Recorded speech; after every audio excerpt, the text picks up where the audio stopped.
Good morning, everyone. My name is Dave Collier. I'm with AOT, and I'm excited to introduce our speakers for this next session. I've been hanging out with these guys in the trade show area all week, so good ending for the week. This is Scott Bridgeman. He's a principal at Healthcare Group of CLA, specializing in a variety of strategic, financial, and operational services for healthcare clients across the continuum. Scott oversees the healthcare practice for the state of Florida. Scott has 17 years of experience providing audit, accounting, tax, and consulting services to clients of varying sizes with a primary focus on organizations that serve older adults, which includes senior living, hospice, home health, and hospitals. Scott's technical expertise includes assurance and tax consulting and business operations. His education and professional involvement include a Master of Accounting from the University of Florida, which is also where he earned his undergraduate degree. He is a member of the American Institute of Certified Public Accountants and the Florida Institute of Certified Public Accountants. Kevin Santi is a manager with the Healthcare Group of CLA, specializing in a variety of strategic, financial, and operational services for healthcare clients across the continuum. Kevin has over 10 years experience providing audit, accounting, and consulting services to clients of various sizes and across various industries. His technical expertise or experience includes healthcare, state and local government, nonprofit entities, and employee benefit plans. He holds a Master of Science in Accounting from the University of Central Florida, where he also earned his undergraduate degree. He is a member of the American Institute of Certified Public Accountants and the Florida Institute of Certified Public Accountants and the Association of Certified Fraud Examiners. Thank you both for being here today. All right, thanks everybody for coming to the presentation today. And we're going to try to take you maybe through a journey of what we've seen in the senior living and care industry over the last maybe 12 months. And so we'll get to the learning objectives in a few, but we just appreciate you ending the conference on the last day, with our presentation. Probably the most important slide we have is kind of the disclaimer, and it doesn't really apply to the trends of the market stuff that we're going to talk about. But when you get into things like tax strategies and tax credits and things like that, it's important to note that, we're talking at a general level for things here. And so it's always a good idea as you talk to your accountants, for those types of things, that you make sure that your facts and circumstances match up with the rules. So we do our best to try to show you what the ideal case is, and your facts and circumstances can be a little bit different. So we're also not attorneys, so we don't practice law. And so it's important to, kind of indicate that. So who are we real quick as we kind of get into it? For those of you that don't know, CLA is the 8th largest public accounting firm in the country. We have about 120 locations and approximately 7,500 employees. We are strategically aligned to service industries. So Kevin and I kind of oversee the healthcare practice for the state of Florida. And him and I also predominantly practice in senior living, as what we said. We probably aren't quite as good as what we sounded like on paper, but we try to have fun. And so our goal really is to try to help the industry. My wife is a physician. My mom was in radiology. I've been around healthcare my whole life. I've grown up in that. And so the way I try to give back is you help with residents, and I like to try to see what I can do to help you guys help those residents. And so what we want to talk about today is, what is it that we're seeing? We have over 10,000 healthcare clients. We have over 1,500 senior living clients. And so we have a lot of data, we have a lot of information, and we have a lot of best practices. So what we try to do is say, well, we don't want to give a boring presentation on GAAP and accounting and things like that. We just want to try to share data that we have that you may find useful. And so that's really the point of the presentation is to go through that data. It's to go through the information that we have to see maybe there's something that you find interesting, and maybe it helps you a little bit. Maybe it helps you improve something. So that's really the goal. What are we going to talk about? We have a survey that we send out to 1,500 senior living and care communities, and we ask them to fill it out. Some are life plan communities, some are independent living, some are rentals, some are everything. We put it all together and we create trends based on how they respond. And they're usually about strategic initiatives that are facing the industry at the time. So what we're going to do is we're going to go over 3 or 4 of the survey results. I've got the full survey. It's a 30-page document. If you'd like it, just come up to me, make sure I have your email. I'll send it to you after the presentation. After that, we'll take a look at some market data. And so what we've done is we've looked at Orlando and Tampa, and we've used some sample demographic data, and we've shown you some information we have on providers that are in that area. We've got competitive analysis. We've got what they're charging for independent living units, things like that, what the demand is. And so we're going to show you an example of what those will be.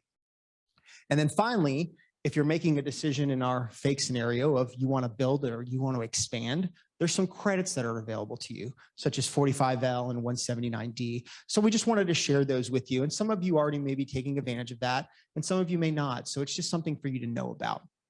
And then we'll close out the presentation with any questions that you may have. And we're accountants, so we have to get a little dorky once in a while, right? And so some of you may have received provider relief funds. And so the third reporting period is kind of open now. So if there's any questions with that you guys have, we'd be glad to answer it. So that's kind of what we're going to go through. Please interrupt us. We've done this presentation at multiple different state associations. Sometimes these presentations go 30 minutes, which I guess would be good today since we started 20 minutes late. And sometimes they go 2 hours. So it really depends on what you guys want to have answered. Well, we're not going to keep you here 2 hours. Yes, but we're not going to keep you here 2 hours. But please, jump in. So the survey. We sent out the survey to all of our clients. Some aren't clients, some from different associations. And we typically ask anywhere from 9 to 17 questions. And it's about things that we feel are important in the industry that we're hearing from our clients and our people that we talk to. We put that data together and we prepare the results. The trends are expected to be universal, which means even if you ask a life plan community what their plan is to do with their SNF beds, it's still important for you to know that, because even though you may not have a SNF, if their plan is to focus more on independent living and memory care, that may be what your focus is. So it's good to know what things are doing. And again, we focus on strategic planning areas. And so we're talking about things that hopefully are relevant for you. So the first topic in the survey, and it's going to be hard to read some of this. So again, we've got the results we can email you, is out of the people that we discussed, aging in place is becoming more and more a hot topic, right? We want to stay in independent living as long as we can. Maybe have a home health agency come in and help as we need it. Maybe get some nurses to come in for a little bit, a couple hours a day, help us do the stuff, but I want to age in place. So age in place can be at an independent living unit. And it could also be at your home. I mean, it doesn't have to be at independent living, but we're focusing on the independent living aspect of it. So 79% of the 1,500 people that we surveyed, indicated that aging in place is a trend that they believe is going to stay here and it's going to be important. Now, what's interesting with that is when you bifurcate the data down, there's a majority of people that have indicated that, but their second comment to us on the survey is, but we're going to do our best to show why it's not the right decision. Now, that may be a right or wrong answer, but there's a group of providers that still believe you should be going through the continuum of care of independent living. And then when you need help, you go to AL and so on and so forth. And so we'll see how that kind of plays out.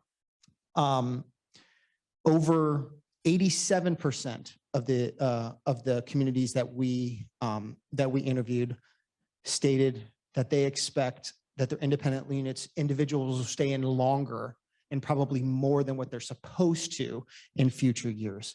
93% of those indicated that their children are likely going to stay even longer than what their parents are. So that is certainly the trend, that we indicate and we see as being there. If you ask a life plan community, so out of the communities that we discussed and talked with, 82% indicated that in the next 5 years, they're either going to eliminate or significantly reduce their skilled nursing beds. And so that is certainly a trend that they're seeing, within there. So this aging in place topic is definitely something that is dominating, a part of the discussion. And so I'll just read you the quote that we get a lot of quotes that come in that we take. And so this is from a CFO of a life plan community indicated, I believe that we will ultimately decide to teach people that why aging in place is a bad idea and why you should continue to move around the continuum of care. So there's a group of individuals that are embracing this and they're moving along and focusing on independent living, some AL, not a lot of skilled nursing. And there's another group that aren't. We're not here to tell you what we think is going to win. We're just trying to give you some of the data. So that's kind of with that. Any questions on that? I can keep going, but want to make sure we talk about it. So one of the next items in our survey, which again, there's been other presentations, we probably won't spend a lot of time on this one, is just the continued workforce pressure. So 98% of the applicants believe that this is the most significant challenge that they're facing in their community. I don't think there's any kind of surprise to that. I think one of the more interesting items that we have is 90% of those surveyed indicated that they believe that their frontline workers are underprepared for coming in and doing that. And so what we've seen as firms is different associations throughout all the states working with different colleges and universities or programs of people that are getting into that to say, how can they be more prepared to do that? And so again, we'll see how that kind of plays out. Because this is such an important, when you get the slides, you'll see, we put all of the questions that were answered for workforce pressure. And so you can see them. And so you can see that most of the blue and the dark blue is the higher belief of it. You can kind of see all the results when you get there. But I know you've had a lot of presentations kind of on the workforce pressures that exist. But again, I don't think it's going to get any better. It's tough for us as firms, and it's tough for you guys as providers. When asked about that $15 minimum wage, 72% of the communities that if they had to adopt a $15 minimum wage, not every state has that, that it would significantly strain their business market and their business environment to do so. So again, that's another thing that is facing is how in Florida are we eventually going to work up to that? How's that going to affect our staffing? So we'll have more questions. Our next survey is supposed to go out at the end of the summer. We're going to have a few more detailed questions on workforce pressure. Obviously, we're in a bit of a different environment now than we were in February when this survey was done. So we'll see how that kind of looks and be glad to share those with you guys when you get there. Another item is technology. And so there's some really cool videos out on LinkedIn and YouTube that you can see about the robots kind of serving, the food and things like that. And I'm sure there's some presentations on that. But our focus on this was technology on how important this would be. And over 80% of the surveyed believe that, technology is severely important. In fact, what we started getting feedback on is as individuals and families take tours, one of the most important things that they're hearing from potential residents is from their children on how can we connect with our families, right? So back when we went into, COVID and there was restrictions on some of the people being able to come in, it's great to have FaceTime, but I've tried to explain to my great grandmother who's 95 how to do a FaceTime, and it's physically impossible, even though I've shown her a million times. And so it's just hard to rely on stuff that we all know how to do. And so how are things able to be set up? So things like great Wi-Fi in all rooms, it sounds like a basic concept, but that isn't in all of our communities and things like that. So again, technology is just really, really important. I think as aging in place continues to go, the technology is going to be even more important. Is there a way for them to see automatically through technology that they've gotten up each day? Is there a way for them to see that, they've made it out of their room and things like that? So again, we'll see how that kind of plays out, but technology definitely is a high factor. We've got several more questions that are on here. Again, feel free to email you the entire survey results, but we didn't want to spend all day talking to you about what other people wanted to. So Kevin's going to spend a little bit of time going through the market and what we mean by that. And so I'm going to hand it over to him, and then we'll come back with some incentives on how to help pay for some of this stuff.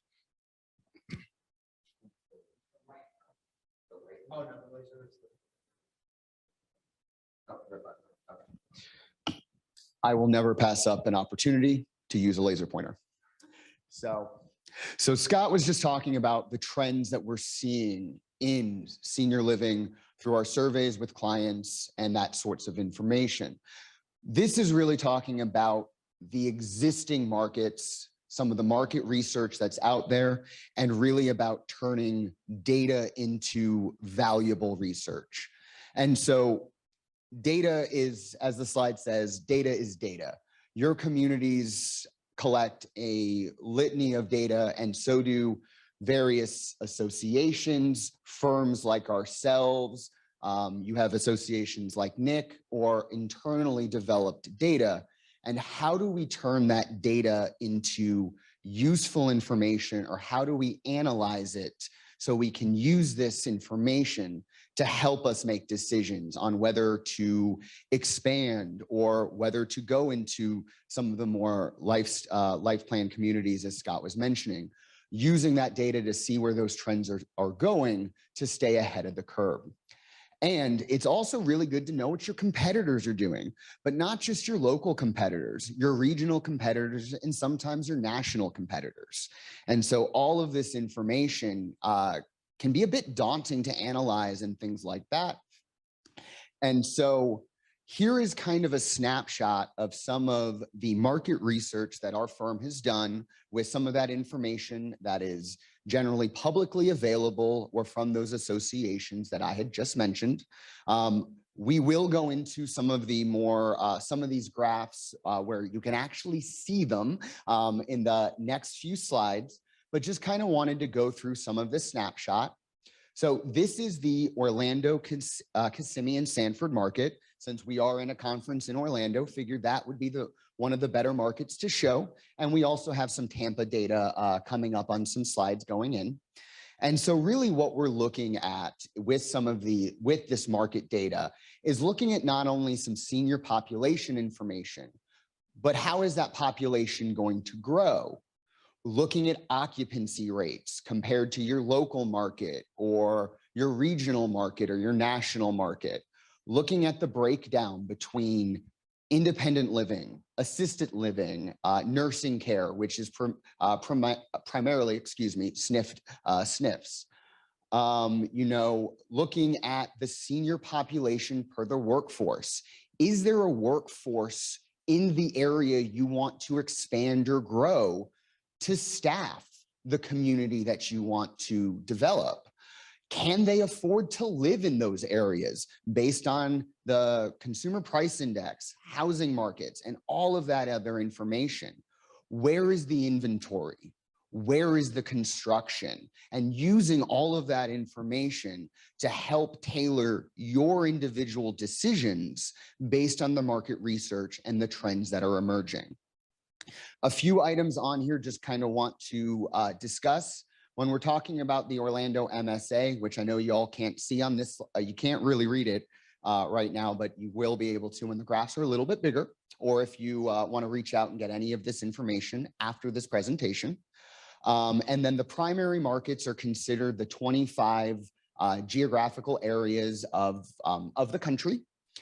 And then when we're talking about, especially with occupancy rates, we show that a majority of IL or AL or NC. And so this is really talking about communities where they have the majority of beds. So some of these majority independent living communities will also have assisted living or SNFs, but they are primarily in independent living. So on and so forth with the assisted living and the SNF data. And then memory care is considered in this information assisted living. The scorecard that's there, our clients like because it comes out. We publish it quarterly. So this is 2022 quarter one. We'll come out with 2022 quarter two in a few weeks. And so it's not enough to make tons of decisions, but it's a great snapshot for marketing. So we're based out of Florida. We do Orlando, we do Tampa, we do Naples, we do South Florida, we do the Jacksonville area, I think every single quarter. And we just have it because those are the biggest areas here. Not to say we can't do it for Lakeland. That doesn't exist. We just don't always do it for all of them all the time. And so it's a great snapshot. And it's hard to see everything on it. We'll blow it up later. But a lot of people like seeing this quarterly, just getting this information. Yep. And then for the video, what Scott was just kind of mentioning, that this is a typical snapshot of what our clients have typically liked to see. This information and data is all current for Q1 of 2022. Q2 information isn't quite available yet since it only ended about a week ago. We're good at crunching numbers, but we can't crunch them quite that fast. So, so kind of going on to some of the more specific snapshots of that information. Here you can kind of see a senior population snapshot comparing the Orlando, Kissimmee, Sanford market to the Tampa, St. Petersburg market. And so this types of information can be very, very useful if you're looking to expand or want to know what's going on in your local market to when you are making those decisions. Again, some of this information is hard to read, but again, we can provide these slides and information after this presentation as well. And so this goes into not only showing that the population is aging and expected to age, but then it's also looking at the median household income. what will these seniors be able to afford in the markets that you're looking to operate? Why don't you read some of the- So what we've got here is in this first senior population is the age group of 65 to 74. So in 2022, that number is about 250,000 individuals. By 2027, that is going to raise to over 500,000 senior residents just in the Orlando market in that 65 to 74 range. And and the same thing that we're seeing in the next group, which is 75 to 84, we've got it roughly 150,000 now, but that's going to grow to about 156, 158,000. And then 85 plus grows a slightly smaller amount from about 47 to 53,000. Now, all of that change is only in a 5-year period of time. 2027 still sounds like a fake year to me, but it's quickly approaching. And so, and then this breaks down the median income by age group, looking at the Orlando market compared to the national market. And as you can see, the Orlando market, but also the Tampa market, is fairly in line with the national averages. And then for Tampa, you see very, very similar trends in the aging population. There's going to be more 65 plus, more 75 plus, and more 85 plus. So here we go into that was all about the senior population and how is that going to change over the next 5 years. This is really looking at current occupancy rates. Again, this is as of Q1 of 2022. So in the Orlando market, you can see that for majority in IL and nursing care, our occupancy rates are a great deal larger or a great deal more occupied than the primary markets, where you see a very different item here in the Tampa market. Tampa is only having about 81% of their independent living beds occupied, whereas in the national average is almost 85%. Maybe that could be a growth opportunity if your community was looking to expand into the Tampa area. And then whereas in Orlando is slightly behind the primary markets of assisted living, Tampa is crushing it. Tampa is at almost an 85% of all of their assisted living beds are occupied as of the end of Q1 2022. And then nursing care for Tampa is very, very similar to the primary markets, where Orlando, we're coming in ahead again with 86% of our nursing care beds being occupied. So we've talked about the senior population growth. We've talked about the current occupancy. Now, here is some of the economic trends that's really not only just impacting the senior residents, but also the folks, the personnel, the employees of who will end up being the staff of these communities. And so if you want to build a beautiful, beautiful community in an area, but you can't find anybody to work the community because of how expensive it is, this kind of data can help shed some light on that, or it can show some opportunities where you can see that there is some lower cost markets or things like that. And so, unfortunately, Orlando, Florida, and Tampa are greatly outpacing the national average for housing pricing changes. I don't think that's a shock to anybody. My wife's a realtor, and so, yeah, that keeps her up at night a little bit. So, but you can also see, as of March 2022, the general unemployment rates for Orlando and Tampa markets, it's sitting around 2.9 and 2.5% respectively, which is a full percentage or a little bit more than a full percentage point less than the entire US market.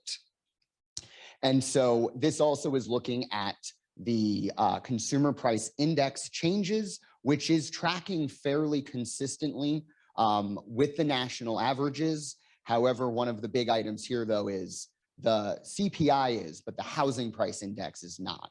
Florida, Orlando, and Tampa are greatly outpacing the national averages. So housing is getting more expensive quickly for the folks that would be needing to work these communities.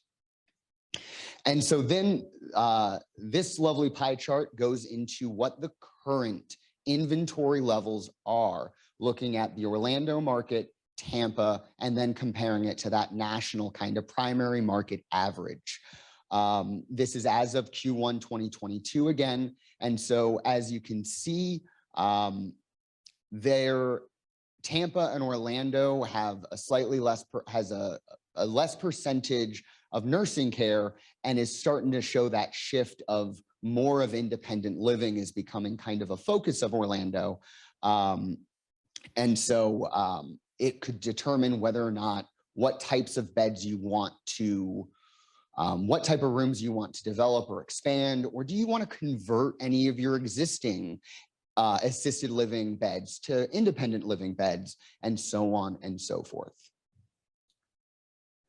So with all of this market research that we have, one of the items then that we can look at is taking it down to the local community level. So all of this market research that we've been going through is very, very customizable to how in-depth your community wants to take it.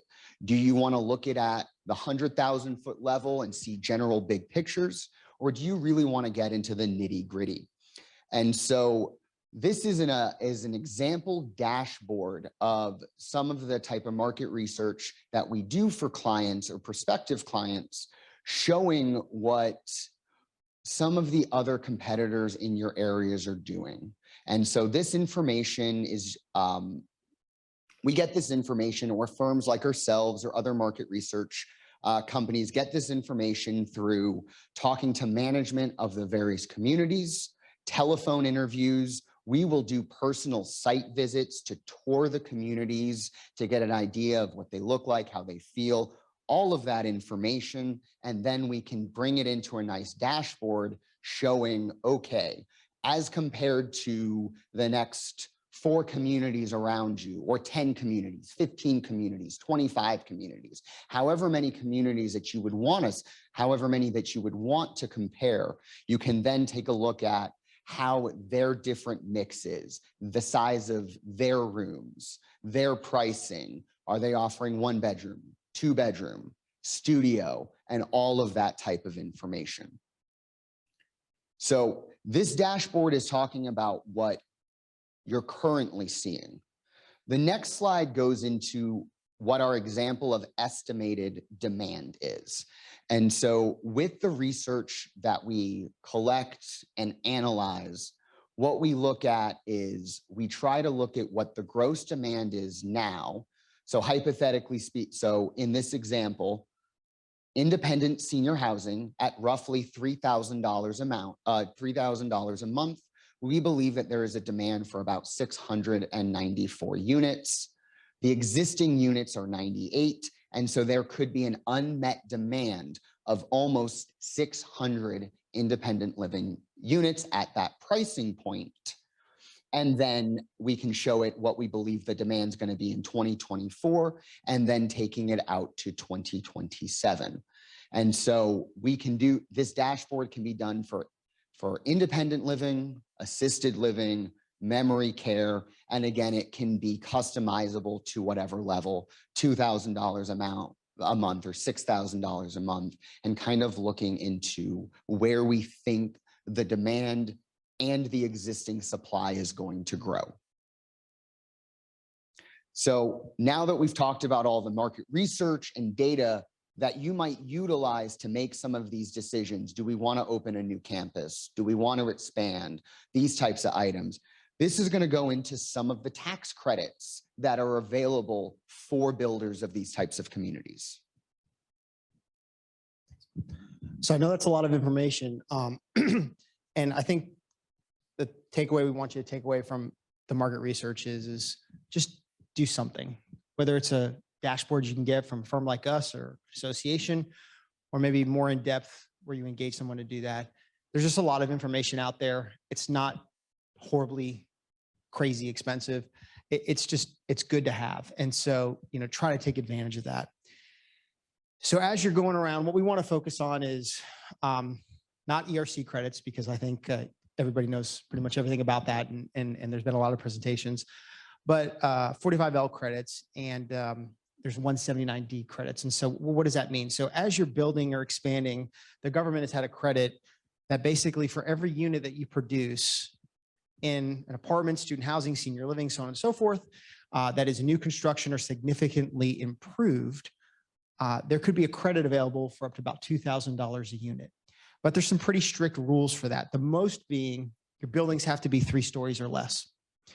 So you can't have a 7-story building and kind of get this credit. And so if you have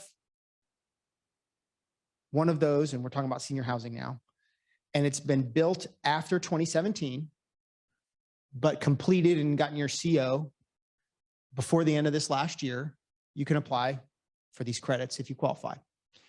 The current law has been extended each year since 2019. We think it's going to get extended again, but we'll see. It's an election year, so there's sometimes stuff doesn't happen. But historically, over the last few years, this credit has kind of rolled. And so how do you meet eligibility, and what do you need?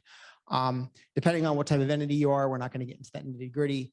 If you're a pass-through, your owners would get the credit on their tax return. If you ultimately roll up into a C Corp, it would be at that level. But there's kind of special rules for that.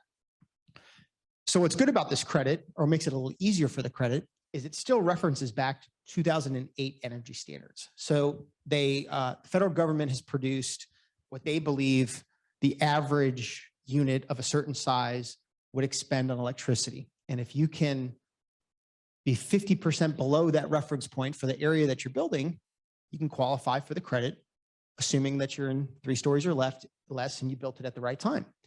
And then there's also, when it comes to your heating and cooling costs, if you're 10% below that, you could qualify for that credit. And so it's pretty easy. Well, easy is not the right word. It's easier now to hit those standards than it was back then. Back in 2017 and 2018, when LED lights became really, really popular, there were organizations that were, all that they were really doing was changing their lights. And they had enough energy savings with heating and cooling and the 50% above that they would qualify for credits. So that's not a big outlay of expense to get a $2,000 credit per unit. And so, again, most of the stuff is LED lights, Energy Star, things like that. In southern cities, the IRS publishes items that they believe if you have, you'll meet the credit. So if your air conditioners are SEER 16s or higher, your insulation is R13. Again, these are things that I'm an accountant. This is what a builder would know, but they're there. Vinyl windows of 0.2 lower. There's all these kind of things that are there. So what's important to note is if you've done a project since 2017 and it's 3 stories or less, and it's either been built new or you've done significant renovations, you should look into the 45L credit, because it's a fairly large credit. If you got a 50-bed location and it's $2,000 per unit, that's a big sum of money. There's one other thing that you have to have. It has to be a unit that can be self-sustaining. So what do I mean by that? It has to have like a kitchen and a bathroom. It can't be like a hotel room, right? It's not meant to be like our rooms here at this hotel where maybe you got a microwave and you've got a little bathroom. It needs to have a little bit of a range. It needs to have kind of a kitchen with a refrigerator. It has to have that. It has to be able to house a person that can live there. So it is a bit of a challenge when you're dealing with a memory care unit, right? Because we all know that in memory care units, we can't have a stove and we can't have other things, right? We want the resident to eat out in the area. There may be a microwave in there, but it's a safety concern. And so there's been, requests from the IRS about, hey, as memory care is becoming more and more important, is there a way for these units who, not because we don't want to build a kitchen, but because our residents can't have a kitchen in there and there's a community kitchen maybe in the hallway, is there a way for those units to qualify? So far, the IRS has not really cooperated, I guess I would say, on that, or there hasn't been a way for that to go, but the industry at large is still kind of asking for that. So So that's kind of what you're looking for. So when you go to get this done, typically what you have to provide is you have to provide analysis and drawings, basically your blueprints of the building. And then somebody will build based on those blueprints, a simulation. Engineers will come in and agree with what's there. And then you'd file it with your tax return. It's not a hard process. So again, if you've done the construction, you should kind of look into that. Now, what if you've built a building that's over 3 stories tall? So there's another credit that's available. And we didn't think we were going to have time today, and we really don't. So we don't have a lot of slides on it, but it's called the 179D credit. Now, what does that mean? Those are buildings that are bigger than 4 stories or more. And their credits are calculated on about $1 a square foot.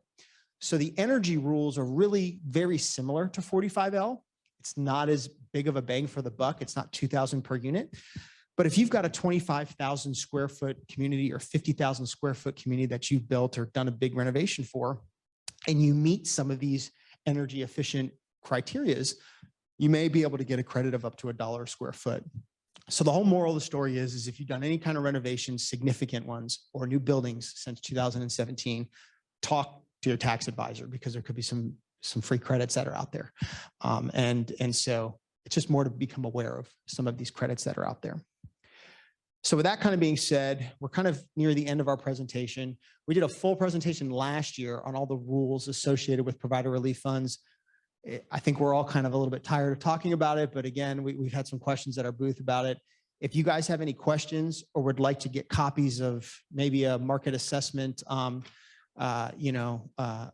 snapshot, just come up and give us your cards or your names or an email. You don't need to leave your card if you want. Just write your email down and we'll send you over an email, with some of that stuff so that you can get it. So I guess I'll let you guys ask us any questions. And then if we don't have anything, we'll let you get back to the conference. I think we got you back on track. We're only 5 minutes over schedule now. So pretty good for accountants, right? Not too bad. In your survey, do you ever get a small, are you familiar with that? Like, I didn't hear what you said. You work in a what? Sorry. I work in a small home Okay. community. So, Yeah. we're like a neighborhood, basically. Right. 6 large homes. Mhm. Do you include that in your survey? Do you have a lot of properties like that? So yeah, so the question was for a small home community, maybe that isn't in a building like an independent living building or something like that. Are those types of communities included in our survey? And so I would say the answer is yes. Obviously, that the number of those are not as high as the other, but yes. And so how do we get coverage with that? One way we get coverage from that is a lot of life plan communities have that concept built into their facilities, right? Where they may have 18 houses or something like that, or multiple duplexes. And then we also have some that are on there. In fact, you could be part of the survey, quite honestly. You give us our card and then we send it out to whoever we have that wants to be part of it. And then you get the results as being part of that. And then we publish it and it's on our website and it's free. So the answer is yes. I wouldn't say that there's a ton of those that are on there, but yes, there would be some. And those would be mostly in the predominantly independent living type buckets and stuff like that, unless your community was set up to have assisted living within those units as well. So if that makes sense. And my last question. When you look at rates, are you looking at private pay only or rates that include reimbursement? It depends on what your it depends on what the picture would be, right? So like for independent living, it's probably mostly going to be private pay and stuff like that. And then for SNF, it's probably going to be mostly third-party reimbursement, right? Probably Medicare, maybe a little bit of Medicaid or something like that, but it depends. So it would include both. Yes, it could include both. Yeah. Okay, so the average. It could, yes, it could. And so we can also run some of these reports for some providers. They want to exclude Medicare and Medicaid reports. That can be done. And this isn't meant to be like, go and do all the CLA stuff. It's just meant, we're showing you our examples, but there's a lot of other, industries and organizations out there that do market data, and it can be customized. It can be customized. Yeah. That market data can be customized up or down to portions that are not applicable to you. Say the national average is taking into account Medicare data, and your community doesn't really have a lot of Medicare dollars, and that sort of information can be from the analysis to try to make it a more apples to apples comparison versus trying to compare an apples to an orange. And I want to make sure I have to give this to you, the code for the end of the session before